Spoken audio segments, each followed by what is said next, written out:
Hola, en este vídeo hablaré sobre conceptos básicos en electricidad. Hoy vamos a hablar de magnitudes eléctricas, valores de tensión, continuidad, tipos de cables y conectores. Veremos cómo se aplican estos conceptos en circuitos y sistemas eléctricos. Primero, vamos a repasar tres magnitudes eléctricas clave. El voltaje, que es la diferencia de potencial eléctrico entre dos puntos. Esta fuerza impulsa el flujo de corriente a través de un conductor. La resistencia, que es la oposición al flujo de corriente que ejerce un material o conductor. Y la intensidad, que representa la cantidad de carga eléctrica que pasa por un conductor en un tiempo determinado. Estas magnitudes son la base de cualquier sistema eléctrico.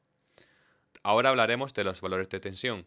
En corriente continua o DC, los sistemas suelen tener valores de entrada como 100 voltios a 230 voltios en alterna, con una salida típica de 19,5 a 10,3 amperios, 19,5 voltios. En corriente alterna o AC, encontraremos configuraciones monofásicas y trifásicas. Monofásica, fase neutro nos dan 230 voltios y entre fase y tierra también obtenemos 230 voltios. En trifásica, aquí entre fases tenemos 380 voltios, mientras que entre fase y neutro seguimos teniendo 230 voltios. Estos valores son fundamentales para trabajar con sistemas eléctricos y de sonido. La continuidad es esencial en cualquier circuito eléctrico. Se refiere a cuando una conexión eléctrica se mantiene estable entre dos puntos de un conductor. Por ejemplo, en un cable eléctrico, la continuidad asegura que la corriente fluya correctamente, evitando interrupciones en el sistema. Los cables que utilizamos varían según el tipo de corriente o señal. Para corriente alterna usamos cables de fase neutro y tierra.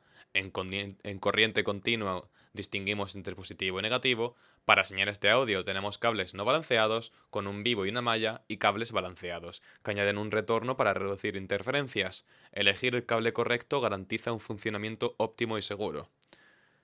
En cualquier instalación eléctrica o sistema de audio encontramos tres tipos principales de conductores. El fase transporta la corriente hacia la carga. El neutro completa el circuito de corriente. Y el tierra, que proporciona una ruta de seguridad para evitar sobrecargas. Conocer la función de cada conductor nos ayuda a identificar fallos y prevenir riesgos. Finalmente, veamos los conectores más comunes. En electricidad, el ZTAC trifásico tiene 5 pines, fases F1, F2 y F3, neutro y tierra. El chuco es monofásico, con 3 pines, fase neutro y tierra.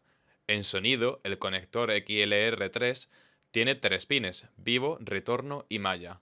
Los jack TS y TRS son comunes en instrumentos y micrófonos. Elegir el conector adecuado es crucial para garantizar una buena conexión en cada sistema.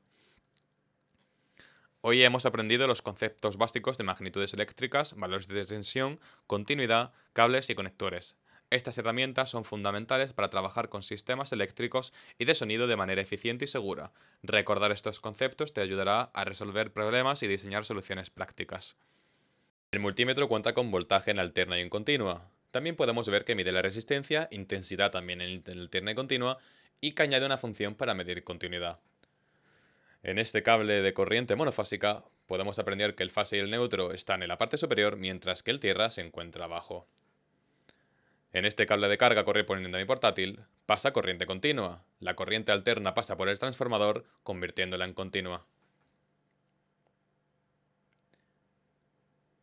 Ahora mediremos los valores para identificar cada uno de los conductores. Introducimos el pin positivo del multímetro en el orificio izquierdo del cable y el pin negativo en el inferior. Nos da 260 voltios, indicando que estamos ante fase y teóricamente el tierra, aunque aún deberemos hacer otras comprobaciones para asegurar. Introduciendo el positivo en el derecho y repetidamente el negativo en el inferior, observamos que tenemos un valor de voltaje rozando el cero, dándonos a entender que estamos ante el fase. Haremos una última comprobación. Volvemos a obtener 260 voltios. Por lo tanto, ya sabemos cuál es el neutro, fase y tierra.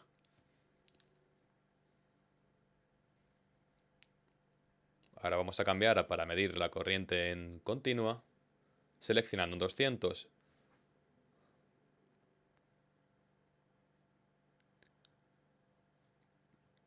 Colocamos el pin positivo en la parte interior de la clavija y el negativo en la parte metálica exterior.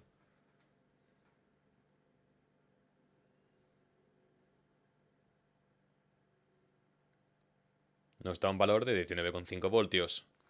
dándonos a entender de que todo está correcto. Ahora vamos a comprobar la continuidad del cable monofásico que hemos visto anteriormente. Para ello voy a tomar como referencia el tierra del cable. Si todo está correcto, debería emitir un pitido. Como podemos observar en el vídeo, los valores que se ven en la pantalla indican que hay continuidad.